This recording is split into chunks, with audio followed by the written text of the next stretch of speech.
Gold, trusted gold buyers. మీరు తాకట్టు పెట్టిన బంగారాన్ని విడిపించి ఈ రోజు ఉన్న మార్కెట్ ధరకు కొనబడను. క్యారెక్టర్ బాహుబలిలో అది మిస్ అయినందుకు ఏమైనా డిసప్పాయింట్ అయ్యారండి? లేదండి, అది మన సడన్గా వచ్చింది. 3 వీక్స్ ట్రైనింగ్ చేయించారు, అలాగే పోయింది.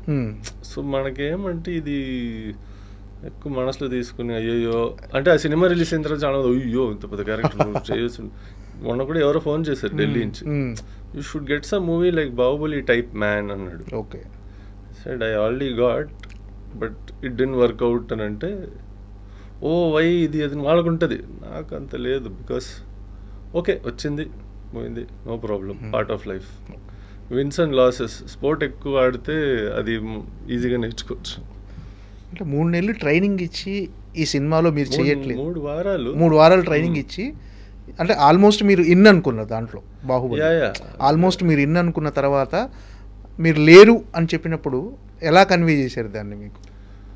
అంటే ఫస్ట్ అండి అది యాక్చువల్గా రానా చేయాల్సిన రోల్, ఆల్రెడీ రానా చేస్తున్నారు. అంటే మీకంటే ముందు ఫస్ట్ రానా గారిని అనుకున్నారు? అది ఫస్ట్ నుంచి తెలిసిన విషయం.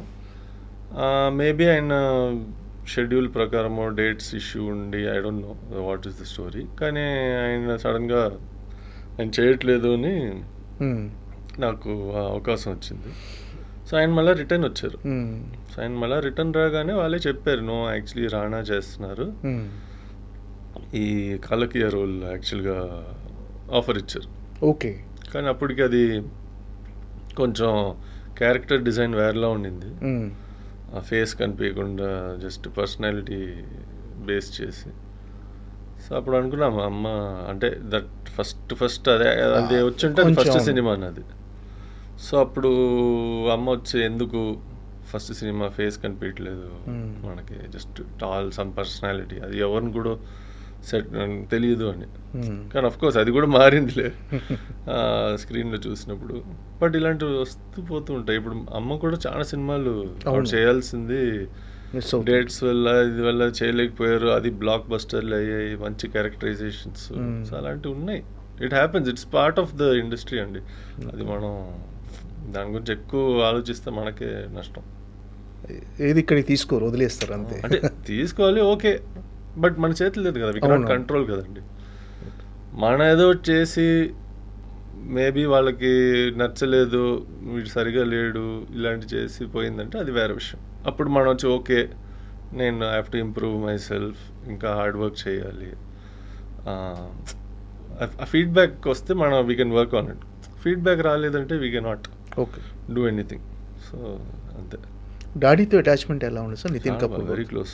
నాకు మోర్ ఫ్రెండ్స్లా ఉండేవాళ్ళు, బాగా friends. Used to just like 2 guys who are friends hanging out అలాగే చేసేవాళ్ళం. అంటే ఎక్కువ ఒక ఏజ్కి వచ్చిన తర్వాత. బట్ గ్రోయింగ్ అప్ ఆయన నాకు చాలా హెల్ప్ చేశారు. అంటే మీన్స్ ఒక క్రికెట్ వల్ల పొద్దున్న లేచి నేను 4:30కి లేచి గ్రౌండ్కి వెళ్ళాలంటే ఆయన కూడా లేపేవాడిని, డ్రాప్ చేయమని. ఆయన వచ్చి అబ్బా అని లేచేవారు. So that lot of good bonding, very close friends. Okay, అంటే ఆయన ప్రొడ్యూసర్గా సినిమాలు చేయటం వల్లే ఆర్థికంగా నష్టపోయి, అంటే ఫైనాన్షియల్గా బాగా నష్టపోయి సూసైడ్కి అటెంప్ట్ చేశారా ఏంటి సార్? అంటే అది జనరల్ డిప్రెషన్ అండి. చాలామంది ఇప్పుడు మన ఇండియాలో చాలామందికి ఆ టాపిక్ అంటే ఏదో కారణం ఉండాలి దీనివల్ల దానివల్ల అని అనుకుంటారు. It's not that. ఒక మనిషి, ఒక వ్యక్తి ఆయన ప్రయత్నం చేశారు, చాలా అప్స్ అండ్ డౌన్స్ ఉంటాయి, కొన్ని నష్టాలు జరిగాయి, కొన్ని మంచిది కూడా జరిగింది. సో ఆ ఒక్క విషయం మీద బేస్ చేసుకుని ఆయన అలా సూసైడ్ చేసుకున్నారని చెప్పలేము. ఆయన చాలా ఏళ్ళుగా డిప్రెషన్లో ఉన్నారు, very deep clinical depression. Treatment తీసుకున్నారు. ఇన్ఫ్యాక్ట్ ఆయన బాంబేకి వెళ్ళి బాంబేలో చనిపోయారు. బాంబేలో కూడా ట్రీట్మెంట్ కోసమే వెళ్ళారు. సో అక్కడ యాక్చువల్గా వెళ్ళి బాంబేలో ఉండడం జస్ట్ ఫర్ ట్రీట్మెంట్. ఆ ట్రీట్మెంట్ కూడా పూర్తి అయ్యి చాలా అంటే ఉంటాయి. ఇట్స్ లైక్ సైకలాజికల్గా ఒక మనిషి బైపోలర్ ఎక్కువ అయిపోతారు, స్టెబిలిటీ ఉండదు, వాళ్ళే ఏం చేస్తున్నారు వాళ్ళకి తెలియదు కొన్ని విషయాలు. సో అలా జరిగిపోయింది, can't do anything. But yeah ఒక్క సినిమా లాస్. సినిమా అంటే సినిమాలో పోయింది అని మీరు అలా చెప్తున్నారు, కానీ మాకు వచ్చేది అది, మాకు బిజినెస్ కూడా అదే. వేరేదో బిజినెస్ చేసి ఆ బిజినెస్లో వచ్చిన డబ్బులు పెట్టి సినిమా తీసి ఆ సినిమా పోయి దానివల్ల నష్టపడిపోయి డిప్రెషన్కి వెళ్ళారంటే అది వేరు కదా. ఫస్ట్ నుంచి ఆయన అదే చేస్తున్నారు కాబట్టి అప్స్ అండ్ డౌన్స్ ఎప్పుడు ఉంటాయి.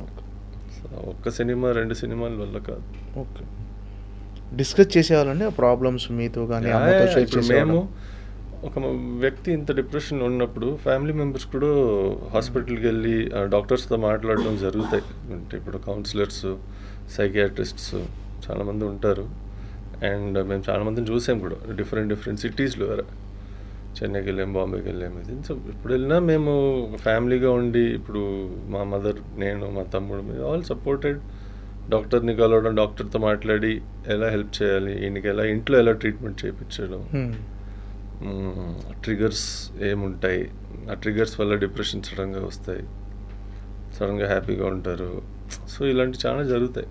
సో ఇలాంటి ఇల్నెస్ ఉన్నప్పుడు ఒక జబ్బు అండి అది. ఇట్స్ నాట్ లైక్ క్యాన్సర్లా అనుకోండి, కొన్ని గైడ్ లైన్స్ ఉంటాయి, డాక్టర్స్ చెప్తారు ఫాలో అవ్వమని.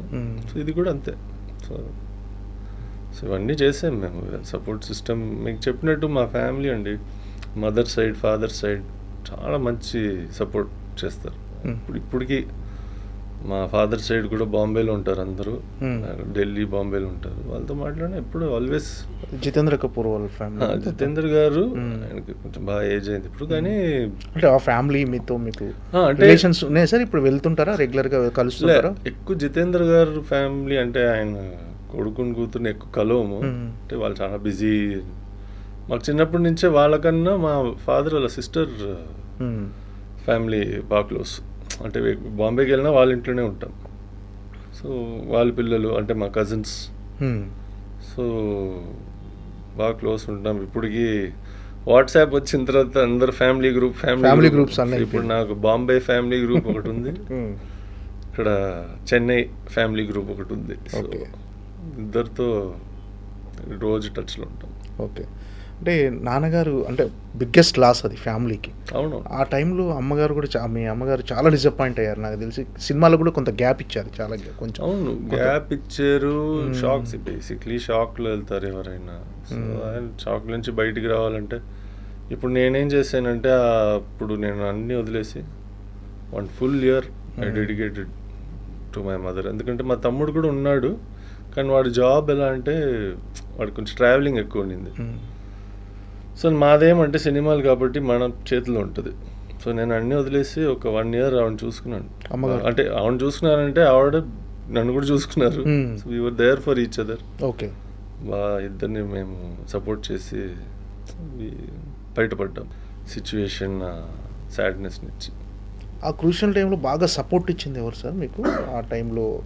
అమ్మగారికి కానీ మీకు కానీ? బాగా మా ఫాదర్ ఫ్రెండ్స్ కూడా, మా ఫాదర్ వాళ్ళు ఇక్కడ ఉన్న హైదరాబాద్లో ఉన్న ఫ్రెండ్స్, బాంబేలో ఉన్న చిన్నప్పుడు ఫ్రెండ్స్ కూడా మాకు హైదరాబాద్కి రావడం, మాతో ఒక 4-5 days ఉండడం. నేను లేదు పర్లేదు మేము ఉంటాంలే, చాలా మంది సపోర్ట్ చేశారు. అదేనండి, ఫ్యామిలీ ఫ్రెండ్స్ లైఫ్లో ఎప్పుడు వాళ్ళు సపోర్ట్ చేస్తారు. అదే ఐ బిలీవ్ మనం ఎప్పుడు రిలేషన్షిప్స్ మెయింటైన్ చేయాలి.